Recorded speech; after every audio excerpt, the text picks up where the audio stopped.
Mr. President, I rise today to express my deep disappointment with the administration's decision to cancel plans for fully developing missile defenses in Eastern Europe.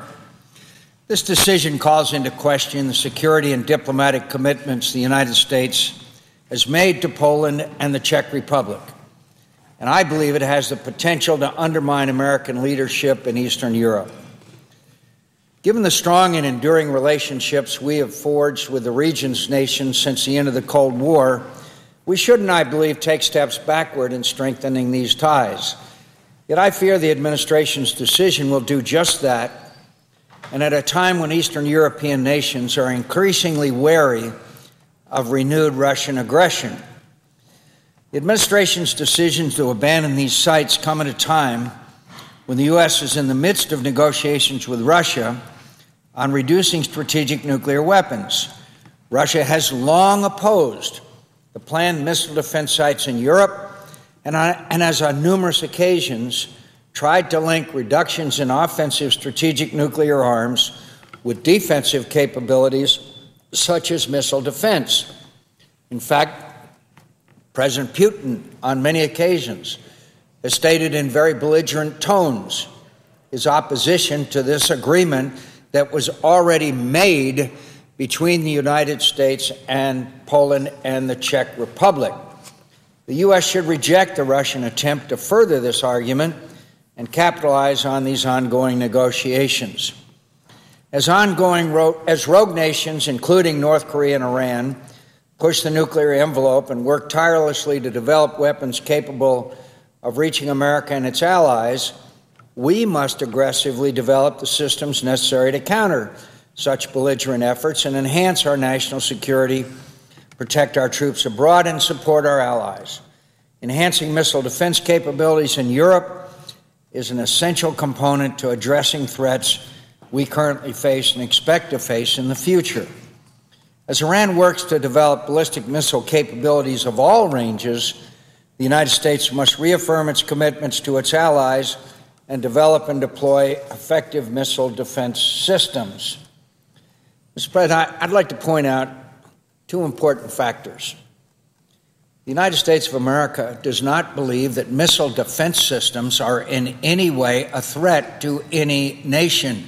They are defensive in nature, and I believe were a key component and factor in ending the Cold War. Now, intelligence assessments apparently have changed rather dramatically since January the 16th. According to Eric Edelman, the Undersecretary of Defense for Policy under Secretary Gates during the Bush administration, intelligence reports on the Iranian threat as recently as January of this year were more troubling than what is being portrayed by the current administration. Mr. Edelman maintains that, quote, maybe something really dramatic changed since January 16th, and now in terms of what the Iranians are doing with their missile systems, but I don't think so. You know what? I don't think so either. I think the fact is that this decision was obviously rushed. The Polish prime minister, according to news reports, was called at midnight. The agreement was made and ratified by these countries after consultation, discussion, and a proper process. They were not even notified of this decision. The decision to abandon the missile defense sites in Poland and the Czech Republic came as a surprise to them. I understand that administration officials were on a plane supposedly to arrive in Poland today. I might add that members of Congress were also not briefed on this decision prior to reading about it in the newspaper. I was not informed. I didn't know what, quote, new technology was being recommended to be put in the place of the agreement.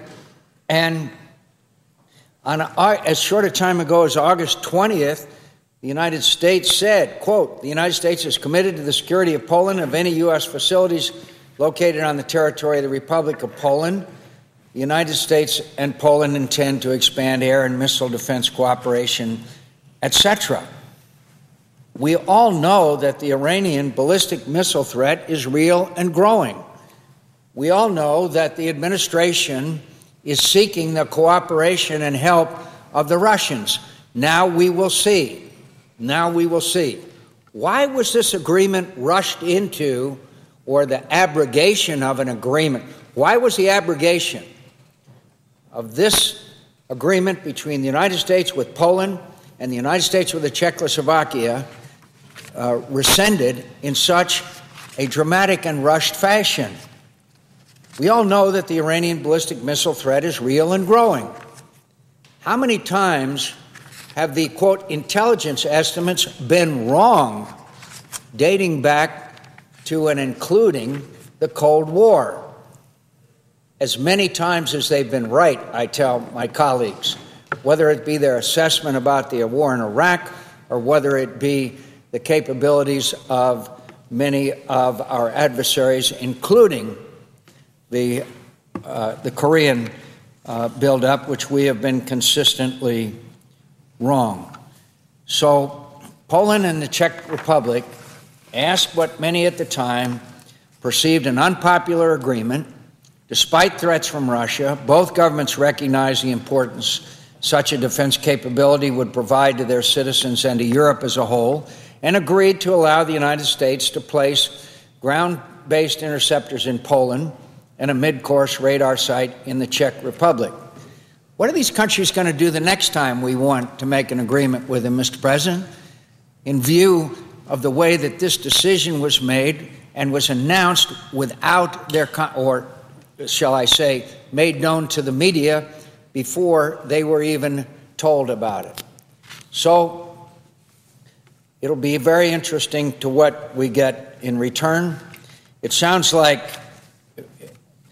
according to a Christian Science Monitor Global News blog, it's, quote, "We see this as a pragmatic decision," says Pavlo Zadorov, Deputy Director of the Official Institute of U.S.-Canada Studies, suggesting that internal U.S. factors mainly account for Mr. Obama's choice. Quote, "Obama's sober approach is understandable given the economic crisis because this project would have given nothing but trouble. It sounds like Moscow has already discounted this sweeping strategic concession from Washington. Experts suggest that's because Russia's foreign policy establishment had been expecting such a decision, at least since Obama hinted that he might give up the missile defense scheme during his summit with Russian President Dmitry Medvedev in Moscow last July. Quote, "We've been getting signals since last spring that made it seem almost certain that the missile defense plan would be set aside," said Fyodor Lukyanov, editor of Russia in Global Affairs, a leading Moscow foreign policy journal. So, Mr. President, the Russians seem to have anticipated this decision. Unfortunately, the Polish government and the Czech government did not. And members of Congress were certainly not informed of this decision until after reading about it in the media. It's not the way to do business. I think it sends the wrong signal to the Russians and to our friends and allies. And so we all have, there are consequences of every decision. I believe the consequences of this decision may be, albeit unintentionally, encourage further belligerence on the part of the Russians and a distinct lack and loss of confidence on the part of our friends of allies in the word of the United States and commitments of the United States of America. Mr. President, I ask unanimous consent that articles in the Wall Street Journal and the Christian Science Monitor be made part of the record at this time. Without objection, so ordered. Mr. President, I yield the floor.